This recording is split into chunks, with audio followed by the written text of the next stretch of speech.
Hello, this is Angela with Parker's Permaculture. I cannot be bothered to go find my selfie stick or put on makeup or get a microphone to do this video, but at least I am filming something. So I have not been posting very much from my permaculture garden. We're here in the front yard in Zone 9A in Portland, Oregon. I have not been posting much lately.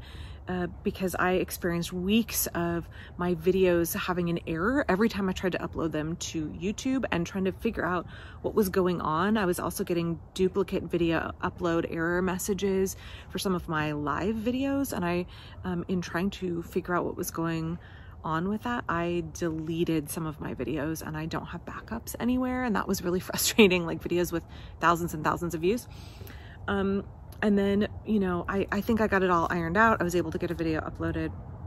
But I have been really busy and frustrated with everything. And so I have not bothered to try to re-upload those videos that I couldn't get uploaded in the past few weeks. So they're still sitting back here, but it feels like the weather has now changed and we're into fall, and a lot of that gardening content now feels you know, outdated because, you know, I'm not really dealing with how to get my tomatoes to ripen. My tomatoes already are all ripen, and y'all aren't dealing with those issues either. So I'm still going back and forth on like how much of that content do I want to try and even put out if it feels like it is now behind the seasons.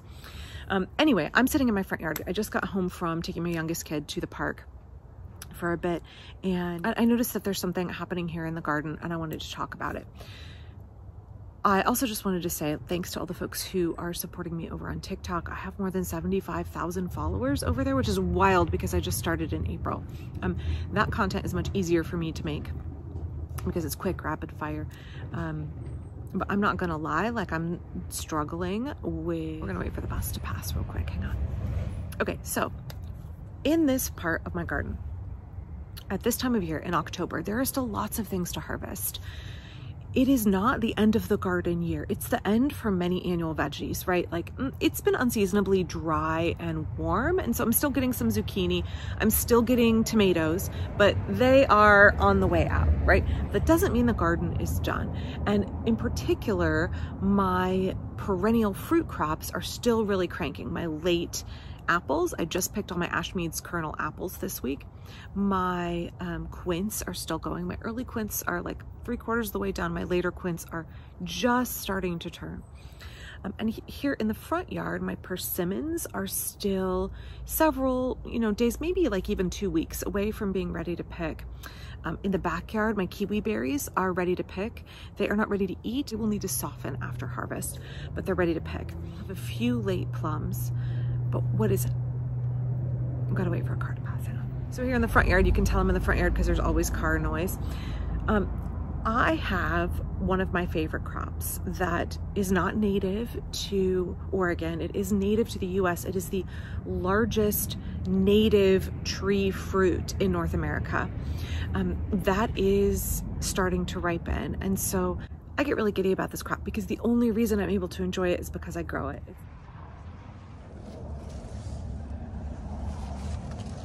And that is Asamina triloba, the pawpaw. People say that pawpaws are impossible to grow in Oregon, and I have a whole playlist on this subject. They are not. They just need a lot of babying when they're little. So they are a tree that prefers like the riparian understory, right? They are a tree that loves water, but they need, they're a tree that thrives in the understory. They are not a canopy tree, and that means when they're young especially, they are prone to sunburn, and it can be something that actually kills them. So when my pawpaws were little, I put tomato cages around them and wrapped them in cotton fabric to basically be kind of like cobbled together shade cloth.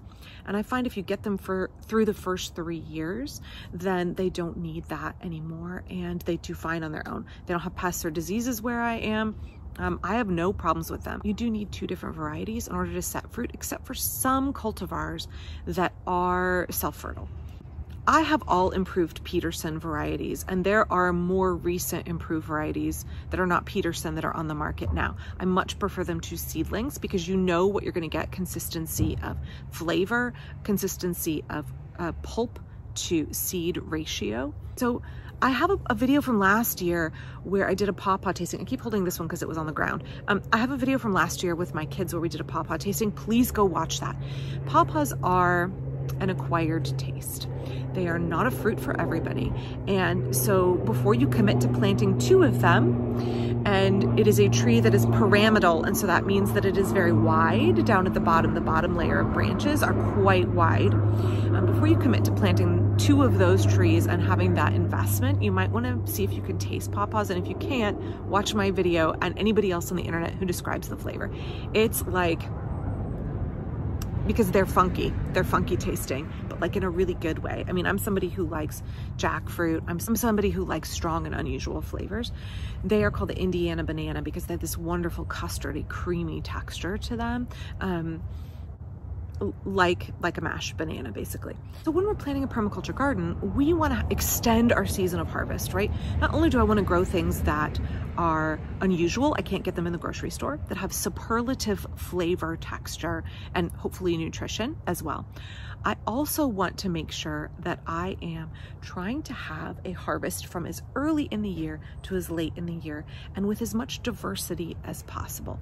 So that means I grow a lot of different foods, a lot of unusual foods, including the pawpaw. But it also means that because I have such a huge diversity, I have built some added resilience into my system, because I know any given year some crop might fail. Like it might be a bad year for plums or a bad year for apples. It was a great year for apples. Knock on wood.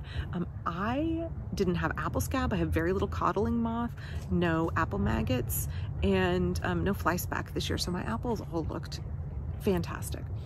But you know, sometimes it's a rough year for certain crops, or sometimes it's my own fault, like I don't get around to harvesting things in a timely manner because life gets busy and so I have a reduced harvest.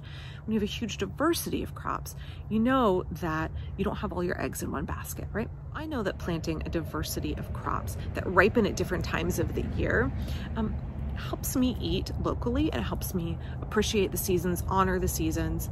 It helps me anticipate the next harvest, right? So, you know, there is something to be said for when a crop is available all year long, it kind of loses the magic and you can get kind of bored of it, kind of tired of it, and it doesn't feel as special.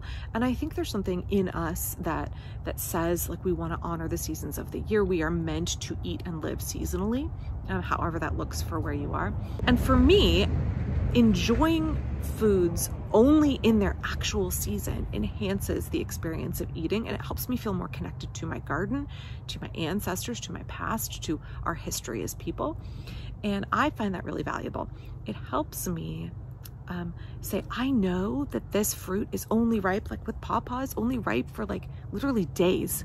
And I have got to enjoy them in their season. And then I can sort of not grieve the loss of them, but be like, okay, I'm sad I don't get to enjoy this again. And I know I will have not gotten quite enough. I will not be satiated. And so that means I get to have that anticipation build until the next year, right? It really helps me enjoy and look forward to different seasons in the garden more. Also, it helps me enjoy the experience of eating more, enjoy my food more. It feels more special. It feels more sacred. It feels more timely. And pawpaws are just such a huge example of that because they're ripe for such a short period. Now, when you eat pawpaws, I've said this before, you don't want to eat them when they're all the way green. You want to make sure that they have black splotches on them. You don't want the whole thing black, but they're ready when there's black splotches. And for most pawpaw varieties, I prefer them when they've hit the ground. As soon as they fall off, they hit the ground, they're ripe.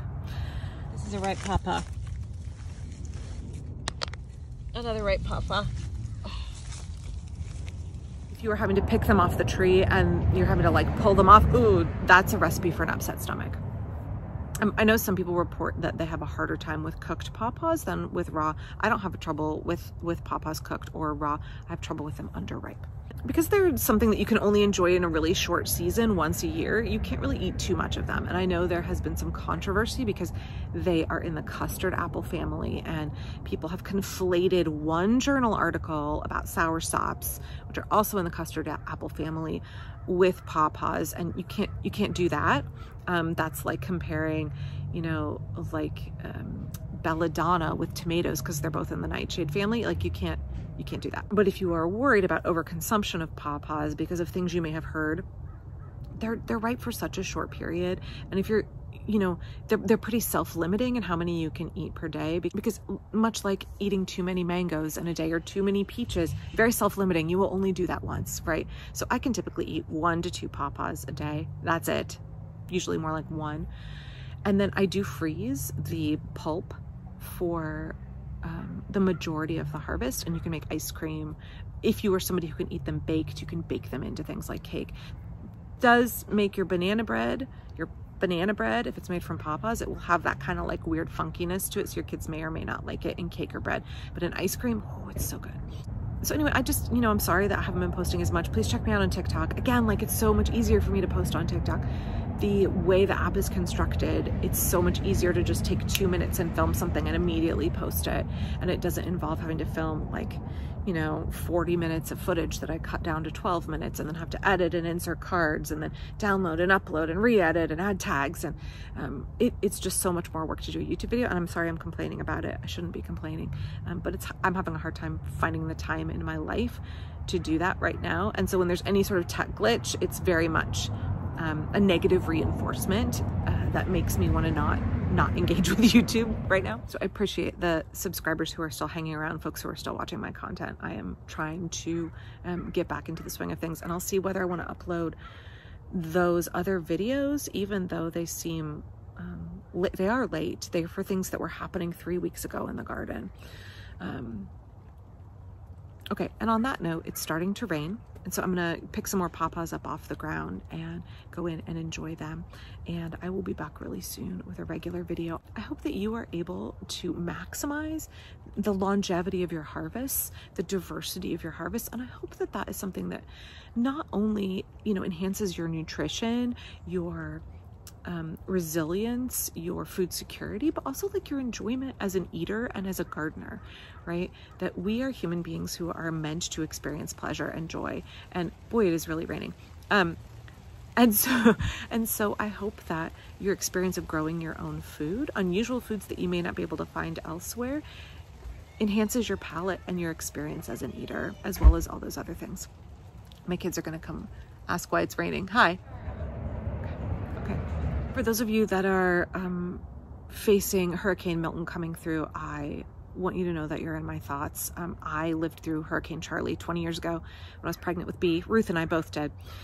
We were at my great aunt's house for it in Fort Myers, Florida. And that experience, like that was a tiny fraction of what folks in Florida are going to be going through starting tomorrow. So I hope that y'all are able to evacuate. I know that that is easier said than done. And if not, I hope you're able to get to a shelter in Florida. And please know that you're in my thoughts. Yeah, a lot. You're in my thoughts a lot. So, okay. Thanks, y'all. Thanks for continuing to support this channel, and I'll be back real soon.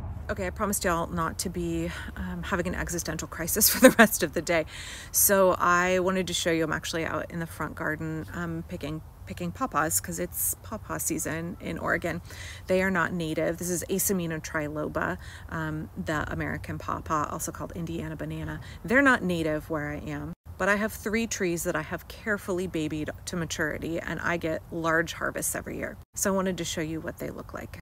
Pawpaws are a pyramidal tree. You need 2 different varieties to get fruit, but this is what they look like when they're still on the tree. You don't want to harvest them like this. These are not ready. You harvest them actually off the ground. This one that I just picked up came off of here. It was sitting down here. So you want to get them off the ground when they're ripe. They have black splotches on them like this, and a beautiful custardy yellow flesh inside. Hang on, I'm gonna go inside and grab a knife. Okay, my kid's in her speech and debate class, so I gotta be quiet, but this is a ripe pawpaw.